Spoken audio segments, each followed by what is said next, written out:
El Señor esté con ustedes.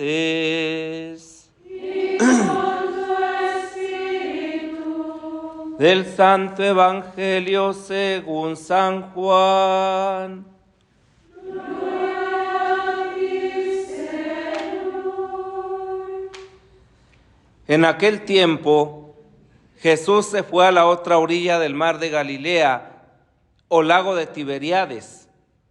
Lo seguía mucha gente porque habían visto los signos que hacía curando a los enfermos. Jesús subió al monte y se sentó allí con sus discípulos. Estaba cerca la Pascua, festividad de los judíos. Viendo Jesús que mucha gente lo seguía, le dijo a Felipe: ¿cómo compraremos pan para que coman estos? Le hizo esta pregunta para ponerlo a prueba, pues él bien sabía lo que iba a hacer. Felipe le respondió: ni 200 denarios de pan bastarían para que a cada uno le tocara un pedazo de pan. Otro de sus discípulos, Andrés, el hermano de Simón Pedro, le dijo: aquí hay un muchacho que trae 5 panes de cebada y 2 pescados. Pero, ¿qué es eso para tanta gente? Jesús le respondió: díganle a la gente que se siente. En aquel lugar había mucha hierba. Todos pues se sentaron ahí, y tan solo los hombres eran unos 5,000. Enseguida tomó Jesús los panes, y después de dar gracias a Dios, se los fue repartiendo a los que se habían sentado a comer. Igualmente les fue dando de los pescados todo lo que quisieron. Después de que todos se saciaron, dijo a sus discípulos: recojan los pedazos sobrantes para que no se desperdicien. Lo recogieron y con los pedazos que sobraron de los 5 panes llenaron 12 canastos. Entonces la gente, al ver el signo que Jesús había hecho, decía: este es en verdad el profeta que habría de venir al mundo. Pero Jesús, sabiendo que iban a llevárselo para proclamarlo rey, se retiró de nuevo a la montaña él solo. Palabra del Señor. Gloria a ti, Señor Jesús. Continuamos con el discurso de los Hechos de los Apóstoles. Ayer nos quedábamos en que se había tomado la firme determinación de asesinar a Pedro y a estos que estaban encarcelados. Hoy vemos entrar en escena a Gamaliel, ¿verdad? Este rabino, este sabio, este hombre prudente, y de alguna manera, ¿verdad? Dijera Rufinito, las personas adultas somos la prudencia, a veces, no siempre, pero a veces. Bueno, este hombre prudente, ¿verdad?, que sabía perfectamente que aquello que pretendían hacer contra estos hombres era absolutamente injusto, y entonces él recurre, ¿verdad?, a, no sé, una práctica que los lleva a los apóstoles de alguna manera a salvarse de la muerte. ¿verdad? Déjenlos en paz. Si esto es de Dios, seguramente que se irá adelante. Y si no es de Dios, solo se acabará. Y aquí entra algo muy importante para nuestra vida, para nuestros proyectos, para nuestra vocación. ¿Somos conscientes de que nuestra vida le pertenece a Dios? ¿O somos de los que pensamos o de quienes pensamos que podemos hacer con nuestra vida lo que querramos, en el plano que sea? Primera. Segunda, verdaderamente ponemos nuestra confianza, nuestra esperanza en Cristo Jesús, no de manera irresponsable, no como diciendo, bueno, Señor, aquí está mi vida, aquí está mi esperanza, aquí está mi vocación y ahí te la dejo, a ver qué haces con ella, y yo me desentiendo. No, sino de manera responsable. Y luego, soy consciente que cuando yo actúo de esa manera, soy una persona auténticamente libre. Si nosotros en nuestros planes, en nuestros proyectos, bien sea un proyecto personal, bien sea un proyecto comunitario, bien sea un proyecto interfederal, bien sea un proyecto, me da lo mismo, eclesial inclusive, ¿verdad? ¿Cuántas de las veces no tenemos un proyecto perfectamente bien trazado, con todos sus objetivos, con todas sus metas, con todo, absolutamente todo, y al final no nos sirve de nada? Porque es un plan, un proyecto meramente humano, y todo, ¿verdad? Lo humano se va acabando, se va deteriorando.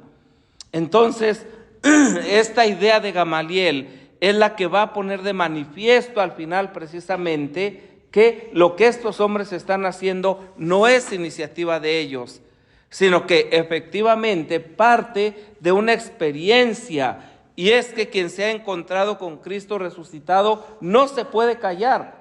No pueden arrinconar a una persona que verdaderamente ha tenido una experiencia de fe transformante y transformadora. Una experiencia de fe que le ha cambiado la vida y que se la ha cambiado no solamente desde la perspectiva espiritualista o piadosa, no. O sea, la vida no solamente implica meramente ese aspecto piadoso, espiritual, doctrinal, como tampoco solamente el aspecto humano. Somos una integración. Y entonces la experiencia de Dios irrumpe, claro que irrumpe en la historia de salvación humana, en la historia de cada quien, de cada persona. Lo que no es asumido no es redimido. Dios no hace obra de salvación en las piedras. Dios hace obra de salvación en las personas. Y las personas, ¿verdad? En primer lugar tenemos que ver nuestro bagaje humano para que luego de ahí podamos darle paso, abrirle paso al Señor y haga su obra de salvación. Pero la hace en nuestra humanidad.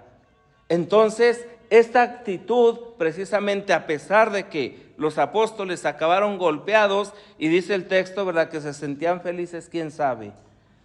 Porque entonces hoy la psicología dijera, eran masoquistas o qué les pasaba, ¿verdad? Felices porque los habían golpeado, pues como que no. Pero bueno, entonces, pero la felicidad brotaba precisamente no de los golpes, sino de dar testimonio de Cristo Jesús nuevamente, de permanecer firmes y fieles a esta experiencia que a ellos los había transformado. Una experiencia que se había dejado entrever de alguna manera, sí, en el texto del Evangelio, con la multiplicación de los panes. El día que ustedes vayan a Galilea, ¿verdad?, allá se van a encontrar el lugar muy bien cuidado, el espacio, ¿verdad?, la roca que utilizó Jesús casi como de comedor, una piedra ahí, y donde se dice que ahí fue la multiplicación de los panes, y es un lugar verdaderamente precioso, verdaderamente entrañable. Y cuando uno se pone a pensar, ¿verdad?, y ve a su alrededor, dice, ¿cuánta razón tenía este hombre en preocuparse por aquellos que le seguían? Porque el punto no es la multiplicación en sí misma, sino el punto es que en él se vienen a cumplir las profecías. Él es el nuevo Moisés, así como Moisés alimentó al pueblo con el maná, que no fue Moisés, sino Dios, pero a través de él, en este caso es Jesús de Nazaret.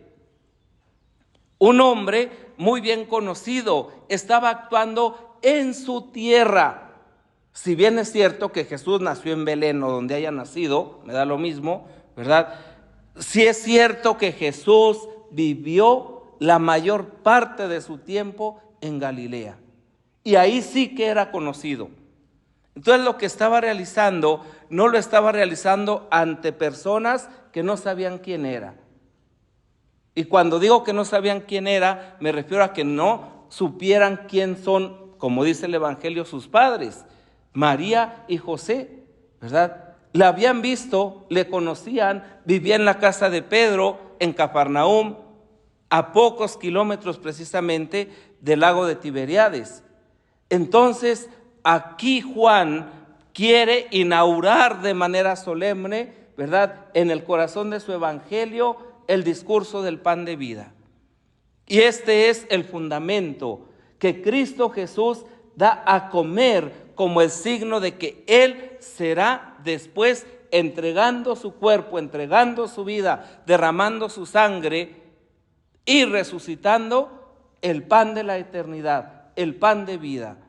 De tal manera que es un acontecimiento, ¿verdad?, una profecía eucarística también, sacramental, donde Cristo se parte y se comparte y llega a todos, pero al mismo tiempo es este Dios que se preocupa por los aspectos físicos, biológicos de sus hijos. Y es que Dios nuestro Padre tiene en cuenta todo en nuestra vida, no nada más un aspecto. O sea, Dios se preocupa de darnos de comer, Dios se preocupa de salvarnos, Dios se preocupa de darnos la eternidad, Dios se preocupa de que nosotros llevemos una vida verdaderamente plena aquí en la tierra. Y esto simple y sencillamente es maravilloso, porque entonces descubrimos que la obra de salvación implica vivir una vida digna desde aquí, ser felices aquí en la tierra y proyectar esa felicidad con anhelo de eternidad. Pero para ello nosotros tenemos que aceptar nuevamente a ese Jesús, ¿verdad?, que es el camino, la verdad y la vida, y que nos hace capaces de vivir en esta dimensión de eternidad. La multiplicación de los panes no solamente, ¿verdad?, implica dar un signo, una señal, sino la certeza de que Dios nunca se va a desatender de su pueblo, de su gente, de sus hijos. Y entonces es necesaria la colaboración de cada uno y de cada una. Esa es la forma de cómo Dios actúa, ¿sí? Cristo Jesús podía haber sacado pan de las piedras, como podía sacar hijos de Abraham de debajo de las piedras. Pero no lo quiere así. Quiere la colaboración humana. Y entonces cuando Jesús, ¿verdad?, empieza a preocuparse y a decirle a sus apóstoles, a sus discípulos, ¿qué les daremos a estos? ¿Cómo les daremos? ¿Qué haremos? Entonces, pues obviamente, ¿verdad?, la preocupación es auténtica, pero no quiere simple y sencillamente recurrir a sus fuerzas, recurrir a sus poderes para dar los signos, sino que requiere de aquellos que le acompañan. Aquí hay un muchacho que tiene 5 panes y 2 peces, pero ¿qué es eso para tanta gente? Tráiganlos. Y ahí está la colaboración. Muchas de las veces a nosotros nos puede parecer poco lo que aportamos o lo que podamos aportar. Inclusive podemos creer que no puede servir de nada. Y Dios se puede valer de eso para hacer cosas grandes y maravillosas. La salvación, si bien es cierto que nos ha sido dada de manera absoluta, depende de nosotros, porque Dios la puso en nuestras manos. Entonces, si Dios la ha puesto en nuestras manos, a nosotros nos toca colaborar, mantenernos en esa salvación.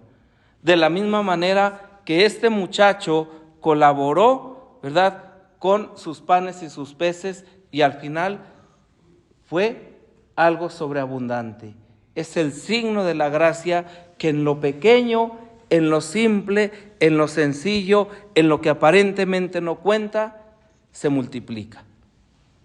Pidamos al Señor, por la intercesión de la Santísima Virgen María, que podamos poner nuestra vida en la presencia de Dios de manera humilde y sencilla, que aunque muchas de las veces cuando nos parezca poca cosa, sabemos perfectamente y tenemos la certeza de que Él la hará crecer y que ese crecimiento será para nuestro bien y bien de quienes nos rodean.